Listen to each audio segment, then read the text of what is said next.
Je vous remercie. La parole est maintenant à Monsieur Xavier Breton.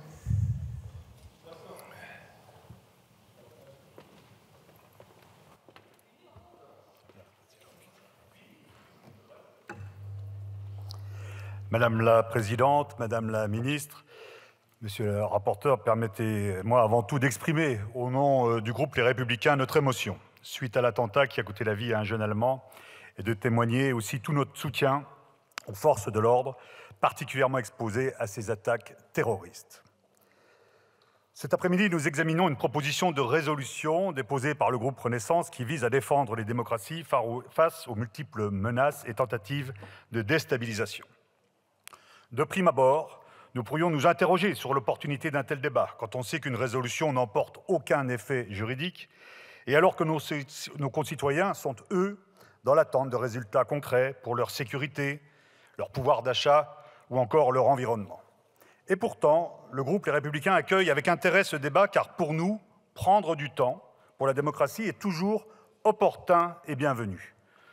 On l'oublie trop souvent, la démocratie est fragile. Et alors que nos concitoyens seraient frappés, selon les sociologues, par une fatigue démocratique, il peut être pertinent d'ouvrir un débat sur la démocratie avec l'idée de la défendre. Car la démocratie est aujourd'hui attaquée. Elle est attaquée parce qu'elle est un choix de civilisation, choix dont nous sommes les héritiers et les dépositaires.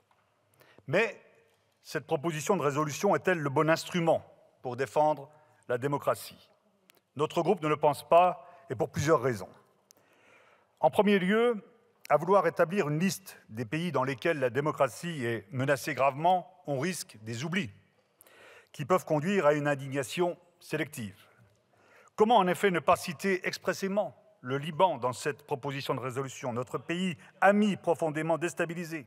Comment ne pas parler de la démocratie taïwanaise, menacée et assiégée par les velléités chinoises? Comment ne pas avoir une pensée pour les communautés chrétiennes persécutées au Pakistan, au Nigeria ou au Proche-Orient? À l'inverse, nous pouvons être surpris par certains choix qui ont été faits. Comment, en effet, placer sur le même plan les attaques terroristes du Hamas et la situation de la démocratie en Hongrie?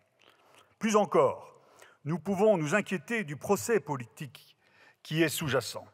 Ce que vous contestez en fait sur la situation hongroise, ce sont les choix politiques faits démocratiquement par les Hongrois.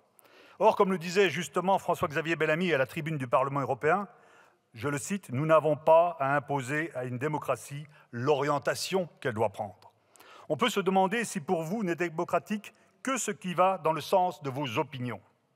Et dès lors, nous pouvons nous inquiéter de votre volonté exprimée dans la proposition même de résolution de, je cite, « combattre la propagation de discours clivants ».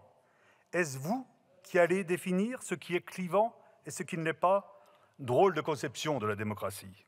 En fait, ce qui se cache derrière cette distribution de bons et de mauvais points, c'est la tentation du moralisme.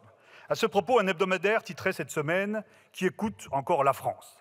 Et dans l'interview qu'il donnait dans ce journal, l'ancien Premier ministre Dominique de Villepin dénonçait ce moralisme, en regrettant que nous ayons perdu, je cite, « l'équilibre entre le souci de défendre nos valeurs et celui de prendre en compte la réalité avec lucidité pour éviter les actes purement déclaratifs qui finissent par nous aliéner beaucoup d'acteurs dont nous avons par ailleurs besoin. » Et à ce moralisme prétentieux, il ajoutait ce qu'il appelle le démocratisme.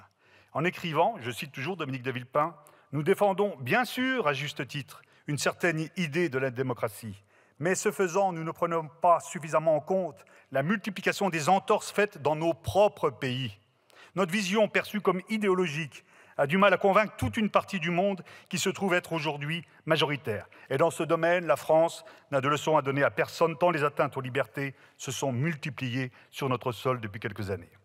Enfin, l'examen de cette proposition de résolution nous amène à nous interroger sur l'affaiblissement de notre diplomatie. Comme le disait encore Dominique de Villepin, une diplomatie qui n'a pas de succès est une diplomatie qui s'épuise. Or, nous n'avons pas eu suffisamment de succès au cours des dernières années.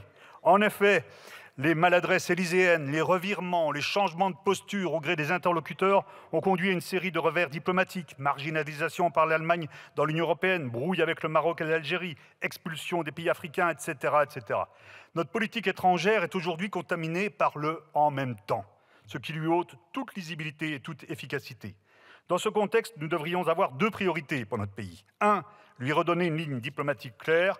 2. Mieux respecter l'état de droit et les libertés fondamentales sur notre territoire. Cette proposition, on vient de le voir, ne répondant à aucune de ces deux priorités, le groupe Les Républicains ne participera pas au vote.